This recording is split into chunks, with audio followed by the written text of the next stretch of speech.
ازيكم عاملين ايه؟ يا رب تكونوا بخير دايما. بحبكم في الله.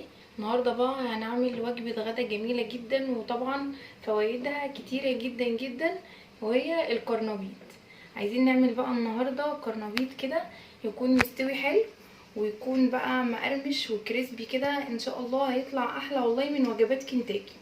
الاول نجيب بقى الكرنبيط، بس يا ريت ما يكونش مفرغ، يعني تكون الوردات بتاعته مقفوله كده، وتكون ماسكه كلها في بعضها. هنقطعه بقى قطع صغيره كده، منخليش دي قصيره، دي كده يعني حجمها معقول قوي. نخليه بقى بالحجم اللي هو الوسط المعقول ده، منخليهوش كبير قوي عشان تبقى حجم القطعه حلو يعني. انا طبعا مقطعاه ومجهزاه اهو زي ما انتوا شايفين كده، يعني كده حجمه معقول قوي اهو، الحجم المعقول كده. هنجيب بقى حلة على النار كده، هنحط المية فيها تغلي، وبعدين هننزل ده بقى فيها كده.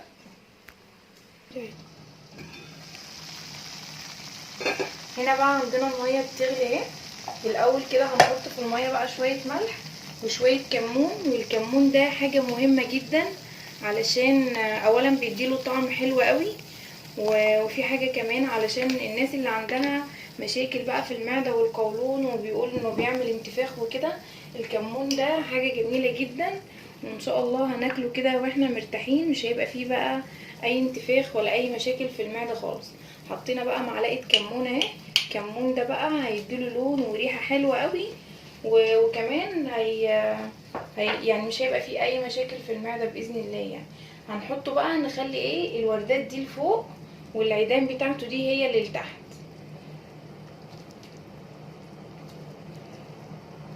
بصوا المية بقى لونها اصفر كده من الكمون، طبعا بقى بيدي ريحة جميلة جدا، والكمون طبعا بيدخل بقى جواه كده كمان بيديله طعم حلو قوي. الكمون طبعا حاجة صحية، يعني اكيد لما بيبقى فيه بقى اي يعني تقلصات او حاجة زي كده بنستخدم الكمون المغلي، اكيد بيبقى حلو يعني.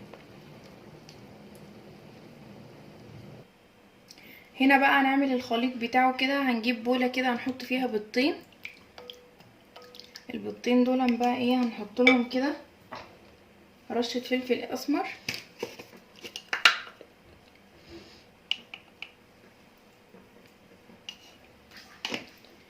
هندوبهم بقى كده كويس، وهنحط لهم بقى شويه لبن صغيرين خالص، يعني مش هنكتر لبن علشان اللبن ممكن يخليه يحمر بسرعه ويطريه شويه، فاحنا مش هنكتر بقى لبن. حطينا كوبايه صغيره، يعني كوبايه صغيره من بتاع القهوه كده، وهحط بقيه المعيار بقى ميه، يعني ممكن على كوبايه اللبن الصغيره دي نحط مج ميه كده. هندوب بقى كده كويس. عندنا بقى هنا الخضرة شبت وكزبرة وبقدونس، هناخد شوية كده حلوين كده، يعني نحطهم عليه، شبت على كزبرة على بقدونس. احنا ممكن نستكفى بحاجة واحدة بس، لو موجود التلاتة حلو يعني، بيزود من الأطعمة جدا. عندنا هنا بقى الدقيق، هنحط الدقيق طبعا على حسب ما احنا هنحتاج. عندنا الأول بقى مهم جدا معلقتين النشا دول، مهم قوي نحط معلقتين نشا علشان ناخد القرمشه اللي احنا محتاجينها.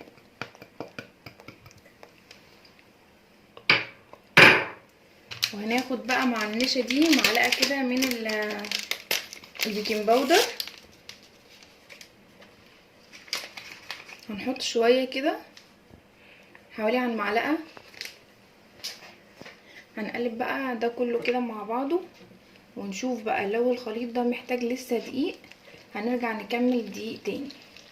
الدقيق طبعا احنا مش هنحط معيار معين، لان على حسب الكميه اللي احنا هنعملها يعني. طبعا احنا هنا لسه محتاجين دقيق.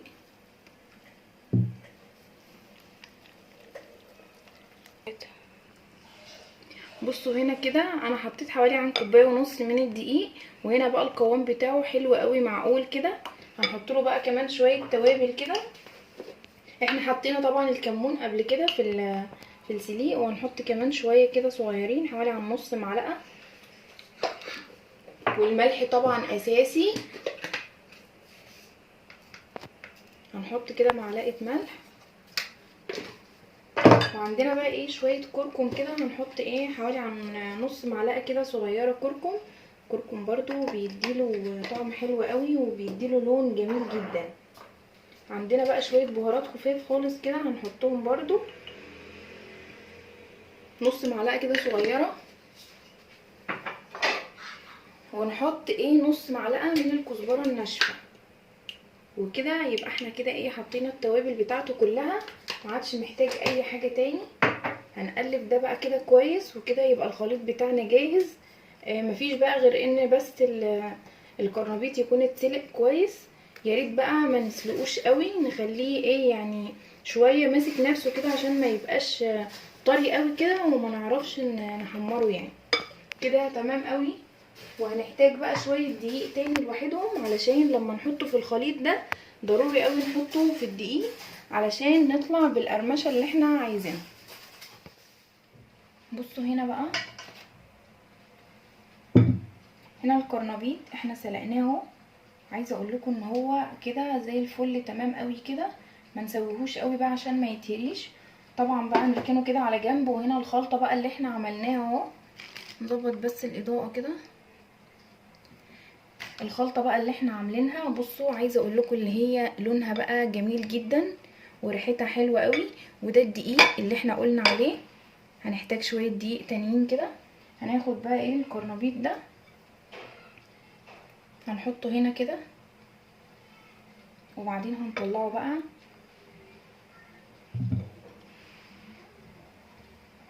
في الدقيق بقى كده على طول. وطبعا نكون بقى مجهزين الطاسه بقى ايه يكون فيها زيت، يا ريت يكون كتير شويه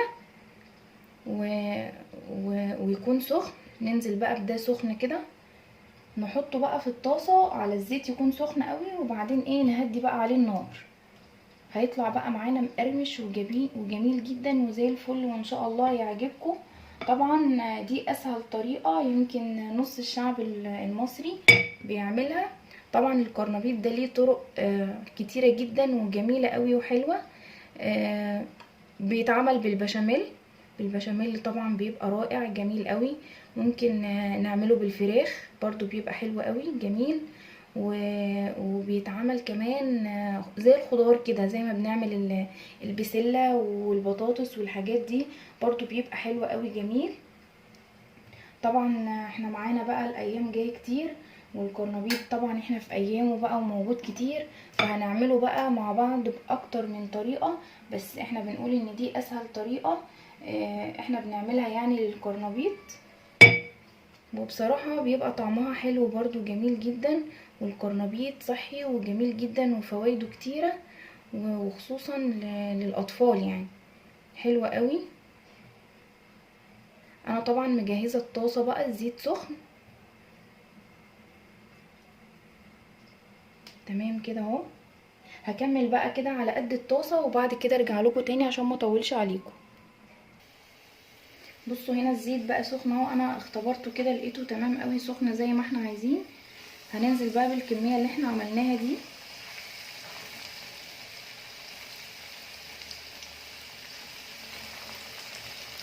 ان شاء الله بقى يطلع ناشف كده ومقرمش وحلو قوي، وطبعا مستوي من جوه زي الفل، وان شاء الله هيعجبكم.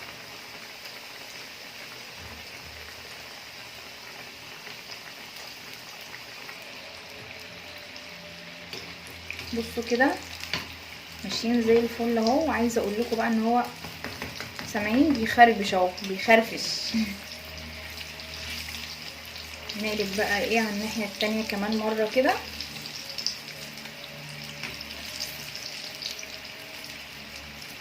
ان شاء الله يعني ايه احنا هنتلزق كده بقى في ايه في كنتاكي، وهيطلع احلى من وجبات كنتاكي ان شاء الله.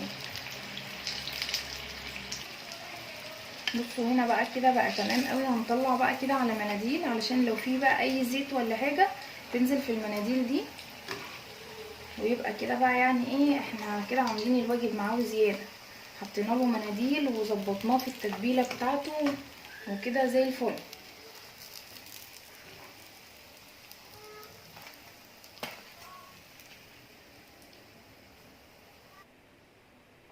هنا بقى خلصت وجبة النهاردة، بتمنى تكون عجبتكم. لو عجبكم الفيديو بقى لايك وشير وسبسكرايب للمطبخ لعبتي مع سمر الجمل. بحبكم في الله والسلام عليكم وبركاته.